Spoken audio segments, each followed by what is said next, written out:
Don't be afraid to speak up for yourself. If you feel wronged, I don't care if it was an accident, always speak up for yourself and always ask questions about what happened so you have clarity on what the other person's intentions were. I'll give you an example. I was at Sprouts today returning a watermelon. As I'm approaching the line, there's someone else approaching the same line as me with a cart, but I'm already ahead of them. They say, "Excuse me," but I'm already ahead of them. And I have one item and they have many. So I walk in line, I don't really think anything of it, and they get in line behind me.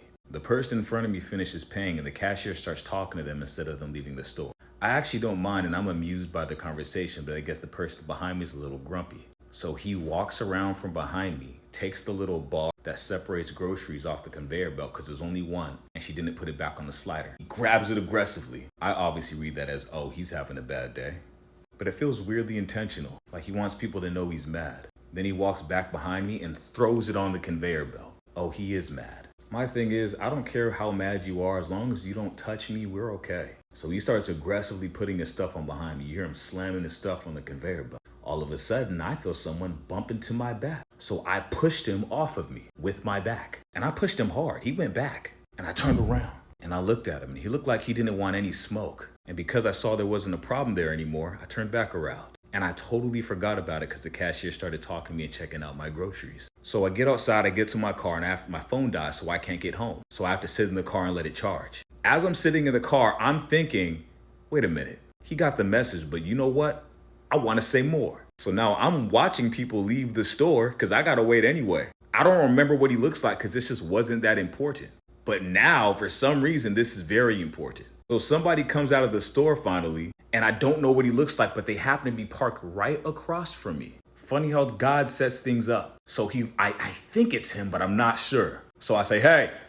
He approaches my car because I rolled the window down. I said, did you just bump me in that store? He said, me? No, I didn't bump nobody. I said, you didn't just bump me in line. He said, no, I didn't bump you. I said, oh, you weren't behind me in line. He said, no, I was behind you in line. I said, oh, you bumped me in there. So he apologizes how it's a misunderstanding, how he would never mean to do that. I believe him because nobody in their right mind would put their hands on me. I read that he was having a bad day. Maybe he got off work late. He's tired, not really paying attention to where his body sweat. You still need to have respect for other people in the public space though. So I said to him, look, as long as you didn't mean it, don't worry about it. It's all good. I'm thinking that's it, but he's still trying to convince me that no, he didn't mean to. I was putting the groceries on the conveyor belt and then I did this and then I didn't even know I bumped you and da. I'm ready for the conversation and I don't want to talk to you anymore. We already reached this understanding. The more you explain, I'm actually less inclined to believe you. I'm over it and I'm getting pissed off again. But I'm looking at him now and I see he's looking for a form of, he really wants me to believe him. Because he could see my face, I'm visibly annoyed. But he just looks fake to me. So I give him a little, and he's like, yes, there's no problem, it's all good. And he leaves. Whether he meant to or not is besides the point.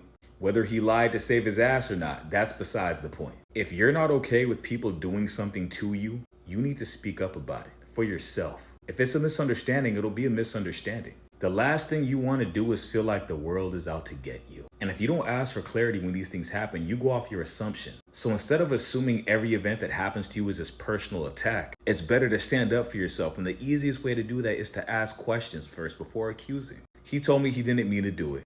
And I bet it won't ever happen again. That's all I need. The truth doesn't matter anymore. It may be hard to put yourself first if you always put people before you, but the more you do it, the easier it'll become. So speak up. Your boundaries are the most important thing in this world. And if you let people cross your boundaries, they're not going to judge you. You're going to judge yourself, and your self-esteem will go out of the window. Stay lit.